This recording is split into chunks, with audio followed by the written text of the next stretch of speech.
ini chaos bisa jeblok kapan saja ini tanpa sadar. Tapi jadi kita handle-nya lebih hati-hati pasti pada orang tersebut. Efeknya rasa hormat.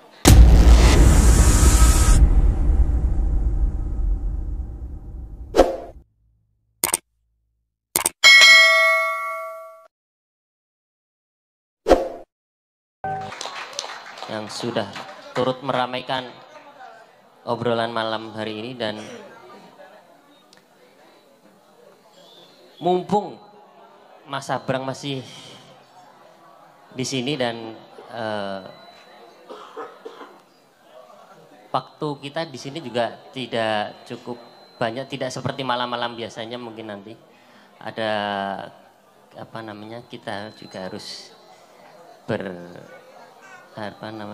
menjaga keseimbangan itu tadi dengan para tetangga di sini. Monggo dari teman-teman yang hadir mau merespon, sharing atau tanya, silahkan. Monggo. Satu, oh.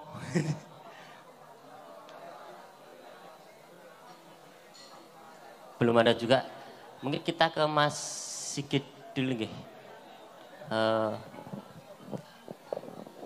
Terkait tadi sempat ngobrol sebentar, ada hipotesis orientasi bisnis orang Jawa dulu dengan sekarang itu berbeda. Monggo silakan. Seperti apa yang? Ya, untuk kekancan dan berbisnis itu memang ada perubahan manajemen di Jawa yang sekarang sama Jawa yang masa lalu. Artinya bisa saya gambarkan kalau dulu misalkan tentang bisnis pertanian, dari kita ambil dari yang langsung terlibat di sawah, mulai Jogotirto, Magersari sampai yang Ngasak itu sebenarnya terjadi bisnis di situ. Jadi si petani atau yang punya sawah dia langsung membuat kesepakatan di awal, yaitu tentang pembayarannya, yaitu dalam berbentuk biasanya kalau padi itu adalah gabahnya. Jadi Jogotirto nanti dia yang ngatur airnya, dia mendapatkan berapa. Terus tapi sayang sekarang sudah nggak kenal nempur ya Mas ya. Terus kemudian Magersari itu yang mendoakan mulai penanaman awal sampai akhir, dia pembayarannya itu di akhir semua. Sampai yang Ngasak pun dia pembayarannya diberi keleluasaan untuk mengambil gabah setelah semua dipanen. Jadi di situ yang terjadi adalah pertama komunikasi, kekancan, nonggo, tetangga, dan kemudian masalah uang memang seperti Mas Abrang tadi itu adalah efek dari semua kejadian kesepakatan awal tadi. Nah kalau di Jawa yang sekarang itu terjadi pergeseran, semuanya tidak dibangun dari sebuah kesadaran untuk kesepakatannya, tapi kayaknya emosi Mas. Sekarang emosi untuk mendapatkan apa dan yang lebih besar, lebih monopoli lah sekarang. Jadi keterangan tentang kekancan atau berbisnis pun di Jawa sebenarnya ada pergeseran juga. Makasih. Jadi awalnya memang lemah di perjanjian itu atau seperti apa? Kalau Mas Abrang bilang tadi kan orang Jawa itu lemahnya di perjanjian awal. Sebenarnya perjanjiannya itu kalau sekarang kan langsung ke nominal, dan itu orang Jawa memang saru kalau bicara tentang langsung nominal. Jadi pembayaran awal atau kesepakatan awal itu memang langsung ke barang. Masalah nanti dijadikan uang atau jadikan apa itu urusan dari yang sudah menerima kesepakatan tadi. Jadi tidak kalau bilang langsung ke nominal itu kalau orang Jawa memang ada basa-basi sungkan.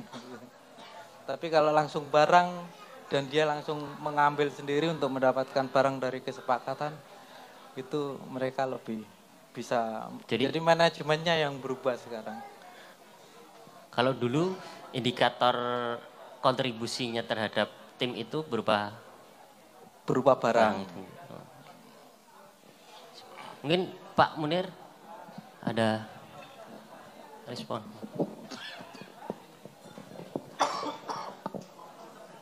Kalau saya memang ada dari dulu pertanyaan mendasar saya kan, orang Jawa sendiri memiliki kebudayaan yang sangat tinggi, mestinya mengatur hal-hal semacam itu ya Mas Sigit. Tetapi mungkin tadi adanya rasa woh pekewoh bukan karena mereka tidak profesional, tetapi mereka sudah selesai dengan nilai-nilai. Sehingga kan ada perjanjian itu yang tertulis, ada yang tidak tertulis. Jadi kalau saya tadabbur, neng yo aja dijaluki dasare apa namanya tadabbur itu kan yo sak ngertiku ya. Jadi kalau ada kata-kata orang-orang yang beriman itu, kalau saya memahami orang yang percaya kepada sistem. Karena nilai itu sendiri kan kalau dinaikkan kan tidak lepas dari peran para nabi menyampaikan yang itu berasal dari Tuhan. Nah ketika orang-orang Jawa itu sudah selesai dengan nilai-nilainya, maka menurut saya ada sistem dua lapis, sistem internal dan sistem eksternal. Sistem internal itu hubungan kita dengan Tuhan yang selalu kita elaborasi sehingga menjadi nilai-nilai itu sebagai perilaku harian. Jadi ora konangan sapa-sapa ya ora gelem ngapusi. Dodolan apa-apa nek kira-kira ki barang ra apik ya ora gelem ngomong apik. Itu kan hubungan dengan nilai-nilai internal. Nah, kemudian nilai-nilai eksternal mungkin yang perlu dibangun melalui kesepakatan-kesepakatan. Misalkan seperti itu. Terus kalau ada Tuhan mengatakan bahwa kalau teks aslinya telah Islam mana-mana yang ada di bumi dan langit dengan sukarela atau terpaksa. Kalau saya memahami secara kontekstual bahwa Islam bukan sebagai dalam tanda petik yang selama ini kita yakini, tetapi lebih luas lagi bahwa Islam mengajarkan nilai-nilai. Misalkan seperti itu, semua nabi mengajarkan nilai-nilai yang disebut Nabi Isa atau Yesus atau siapapun. Nah ketika itu dipahami, maka kita akan sukarela mentaati karena ngerti. Kalau saya teringat dengan Mas Abrang pernah menyampaikan bahwa sesungguhnya orang, mungkin ini kurang lebihnya tidak tepat, bahwa kita harus memahami bahwa setiap manusia itu memiliki nilai potensial destruktif yang luar biasa. Sehingga sesungguhnya asal sesuatu yang kita lakukan itu tidak menimbulkan kerusakan, jane wis rampung. Itu yang di dalam Al-Quran di surat 2877 itu kan berlaku baiklah kamu sebagaimana Tuhan berlaku baik. Itu dapat kita amati, Tuhan itu kepada semua tidak pilih yang dianggap membangkang atau tidak, ya kan. Kemudian ayat itu ditutup, dan Tuhan tidak suka orang yang berbuat kerusakan. Jadi kalau saya tadaburi lagi, kalau term halal dan haram itu masih ada bargainingnya. Babi haram, kepeksa dipangan ra apa-apa. Tapi kalau ketika Tuhan mengatakan tidak suka, benci, ketoke tidak ada bargainingnya. Dan kalau saya pahami, memang yang paling membuat sesuatunya tidak seimbang itu ketika kita tidak mempertimbangkan apakah yang kita lakukan itu menimbulkan destruksi atau tidak. Kembali ke sistem tadi, itu berarti sistem internal ketika selesai, maka sistem eksternalnya harus dibangun melalui komunal-komunal, kesepakatan-kesepakatan yang kalau orang itu tidak paham, ora apa-apa neng dipaksa taat. Misalkan kalau kita di Bandara Cengkareng itu sanggon ora masalah. Begitu mendarat di Chiang Mai Singapura ora wani itu. Karena apa? Tegas. Itu denda 20.000. Itu yang orang terpaksa taat.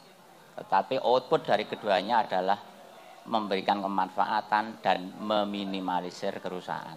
Nah itu kalau saya pikir dibawa kepada apa saja, misalkan di dalam berbisnis selesai. Dan itu yang menjadi pertanyaan dasar saya, mengapa saya sebagai orang Jawa kemudian disebut wong Islam, tetapi kok tidak memiliki kontribusi seperti itu. Sehingga saya itu malu nek konangan wong Islam. Karena pada umumnya cat Islam itu kurang konstruktif. Dan tidak mungkin para nabi menyampaikan hal seperti itu. Sesuatu yang disampaikan dari Tuhan itu mesti luar biasa. Menjadi tidak luar biasa ketika mesti adanya distorsi, adanya pemahaman-pemahaman yang mungkin bisa jadi kurang mempertimbangkan efek destruksinya tadi. Karena seperti itu, matur nuwun. Monggo tepuk tangan boleh. Menarik ini terkait potensi merusak yang ternyata harus kita sadari bahwa setiap manusia memiliki potensi yang bisa menimbulkan kerusakan. Monggo Mas Sabrang mungkin bisa direspon. Ketika kita misalkan nih, ketika saya wis ngerti ya aku jane iki potensiku ketika saya ditarik ke tim dan potensi merusakku gede iki. Apa timku wis ngerti potensi merusak itu misalnya langkah seperti apa? Apakah ada pemaksaan paham nggak apa-apa tapi taat itu tadi atau seperti apa monggo Mas? Kalau saya merespon itu mungkin gini, potensi merusak itu efeknya jauh lebih besar daripada hanya urusan bisnis sebenarnya. Jauh lebih besar. Kalau pakai bahasa modernnya disebut sebagai integrating shadow. Ketika orang sudah tahu gini, contohnya gini aja. Kalau kamu gendong anak kecil, pasti sangat hati-hati. Gendong anak kecil pasti sangat hati-hati. Dan dia punya respon sedikit gimana, kamu pasti sangat awas kepadanya. Kenapa? Kamu jalan hati-hati ndase ra kejeduk, dia ngek gitu dikit, iki ngopo ki? Kangen mboke apa nyesel ndelok bapake? Misalnya gitu kamu langsung punya beberapa teori-teori untuk menjelaskan itu karena kamu jadi sangat sensitif terhadap itu. Kenapa? Karena kamu punya sadar bahwa kamu sangat bisa merusak sesuatu yang sangat fragile ini, sangat-sangat rapuh ini, bayi yang kecil ini. Nah, orang kalau tidak mengetahui potensi terburuknya, bukan dia harus melakukan ya. Dia, yo, ngomongnya dari sudut pandang mana ya. Saya tak keluar dari bisnis ya, dalam seserawungan nih. Kalau kamu tidak punya potensi bahaya, kamu akan lebih sedikit dihormati orang lain. Kenapa? Karena kamu tidak berbahaya. Misalnya anak kecil sedang mainan, pasti ada yang bully, ada yang membuli misalnya gitu. Si bully pasti ngetes nih. Pertama disenggol, orang nesu. Dijenggung dasi, orang nesu. Dibandem, orang nesu. Pancal dasi, nesu. Oke, ketika dia sudah nesu, sudah berhenti nih. Karena dia sudah menunjukkan potensi bahayanya. Nah ini dari psikoanalitik sebenarnya sudah ditulis sama Carl Jung namanya, Carl Gustav Jung. Itu integrating shadow, di mana kamu mengetahui posisi terburukmu, potensi terburukmu. Sehingga ketika kamu melakukan sesuatu dalam kehidupan, kamu sangat berhati-hati terhadap kehidupan seperti kamu hati-hati sama bayi. Sama seperti saya ngomong ketika kamu seperti megang bayi itu loh. Jadi kamu melakukan segala sesuatu, saya merusak enggak ini ya? Saya ini merusak enggak ya? Jadi sangat sensitif hidupnya. Kenapa? Karena kamu tahu potensi terdalammu, kamu bisa jadi monster nih. Dan setiap orang punya potensi untuk menjadi monster. Orang yang tidak mengambil dirinya yang di neraka itu, shadow, yang dijaga Anubis atau dijaga siapalah, kamu mau pakai perspektif mana.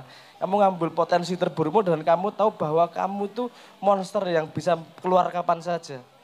Nah itu orang yang tidak punya awareness itu, yang tidak punya kewaspadaan itu terhadap dirinya, relatif lebih sembrono melakukan segala sesuatu. Orang yang sudah mengintegrasikan itunya, orang akan bisa melihat tanpa sadar, orang akan bisa melihat bahwa orang ini punya potensi bahaya. Yang keluar dari dirinya adalah wibawa kemudian. Karena orang hati-hati, iki iso bahaya, iki iso monster. Iki. Wibawa itu bukan orang yang diem, orang-orang sing yo kaya caleg-caleg lah. Yo enggak semua salah kebanyakan. Bapak-bapak, orang-orang gitu. Apa orang yang bisa melihat bahwa iki wong sing iso dadi monster ini tanpa sadar bahwa sadarnya ngeliat itu. Jadi aku hati-hati handle dia ini. Yang keluar dia tanpa ngomong apa-apa, orang udah bisa merasakan potensi monsternya. Dan dia pasti menavigasi hidupnya. Dia berlaku pada hidupnya dengan sangat hati-hati karena dia tidak mau menjadi monster itu. Kadang-kadang kita menghindari, kadang-kadang kita menghindari imajinasi buruk. Padahal kalau imajinasi buruk terhadap diri kita, itu kan belum manifestasi. Kita harus kenal diri kita sampai, aku iso ora yo mateni uang yo. Aku iso ora yo ngampleng uang yo. Oke, kalau saya mungkin membunuh orang, itu pada posisi kemarahan seberapa ya? Kok misalnya gini, misalnya kamu baca cerita tentang Nazi. Terus dia mengumpulkan orang, terus membunuh orang di camp misalnya gitu. Jangan lupa yang melakukan ini bukan setan-setan loh, yang melakukan ini manusia juga loh. Manusia kok bisa sampai melakukan seperti itu gimana ya? Mungkin nggak ya saya melakukan seperti itu? Pada kondisi seperti apa saya bisa melakukan seperti itu? Ketika kamu sudah mencoba mensimulasi dirimu terus, iso nek aku nesu banget, iso aku mateni wong. Kamu akan menjaga dirimu jangan sampai menjadi sangat marah agar tidak keluar demit itu dalam dirimu. Orang yang tidak kenal demitnya dia akan berlaku sangat sembrono. Orang saya wis kenal demite hati-hati banget uripe. Kenapa? Karena dia takut demitnya keluar dan dia jadi setan, jadi potensi terburuknya dia tersebut. Jadi itu sangat-sangat berguna dalam hidup untuk mengenal potensi dirimu yang terburuk itu. Karena itu semua orang punya potensi untuk destruktif terhadap sekitarnya, terhadap lingkungannya. Kamu tidak, yang putri-putri ya, kamu tidak membayangkan daya destruktif merengutmu pada suamimu. Wah, gue suami ini wis kerja ngelembur 3 hari, yuk Bali, malang krek. Gawe kopi dewe, wah gue destruktifnya neng bojo, gue mbak jenderal wes selesai, gue ora kanggo jenderal, gue mengurusan kopi, gitu.